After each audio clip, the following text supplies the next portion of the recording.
Welcome to waves media. Pawan కళ్యాణ్పై సంచలన వ్యాఖ్యలు చేసిన సిపిఐ నారాయణ. సనాతన ధర్మాన్ని సమర్థించే పవన్ కళ్యాణ్ను అరెస్ట్ చేయాలి.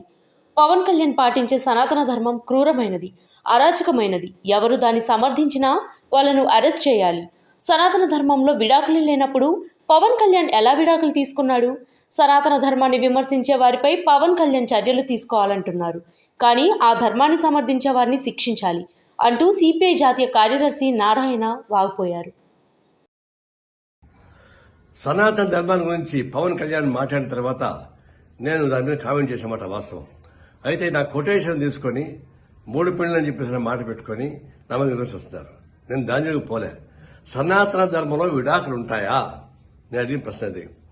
సనాతన ధర్మంలో విడాకులు లేదు. ఎందుకంటే ఒకసారి పెళ్లి చేసుకున్న తర్వాత భర్త ఎంత వేధించినా, ఎంత ఏడిపించినా, వాళ్ళు ఎంత ఏదో పనులు చేసినా అతనితోనే కాపురం చేయాలి. భర్తని వ్యతిరేకిస్తే ఆయన పాపానికి పోతారు అని, భర్త చనిపోతే చితిమంటలపైన భార్యని కూడా తగలబెడతారు అనేది దాని సారాంశం. అలాంటి సారాంశం నెత్తికెక్కించుకొని పవన్ కళ్యాణ్ మాట్లాడుతున్నప్పుడు మరి విడాకులే లేనప్పుడు మరి మీరు ముగ్గురికి విడాకులు ఇచ్చారని చెప్పేసి ప్రశ్న నేను ముగ్గురు ఒకసారి పెళ్లి చేసుకొని చెప్పలే. విడాకులు తీసుకొని పెళ్లి చేసుకున్న మాట వాస్తవం. అది నాకు ఇప్పుడు తెలుసు. నేను దాని వరకు ఇప్పుడు పోలే. నేను ఫస్ట్ టైం అంటున్నా.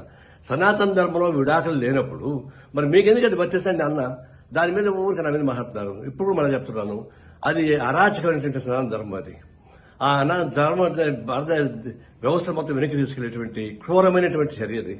అలాంటి క్రూరమైనటువంటి ఫిలాసఫీని ప్రచారం చేయడం అనేది చాలా ఘోరమేది. ఇప్పుడు చెప్తున్నా, సనాతన ధర్మాన్ని విమర్శించే వాళ్ళని నిన్ను అరెస్ట్ చేయని చెప్పేసి పవన్ కళ్యాణ్ చెప్తున్నాడు. నేను చెప్తున్నా, సనాతన ధర్మాన్ని సమర్థించే వాళ్ళని అరెస్ట్ చేయమని చెప్పేసి చెప్తున్నా. పవన్ కళ్యాణ్ వాళ్ళని అరెస్ట్ చేయాల్సిందే. అది మన సెక్యులరిజానికి, ప్రజాస్వామ్యానికి, మన రాజ్యాంగానికి అర్థం పట్టే పద్ధతిలో ఉంటుంది. కాబట్టి సనాతన ధర్మాన్ని విమర్శించే వాళ్ళని కాదు, సమాజం సమర్థించే వాళ్ళని చర్య తీసుకోవాలని కోరుతా ఉన్నా.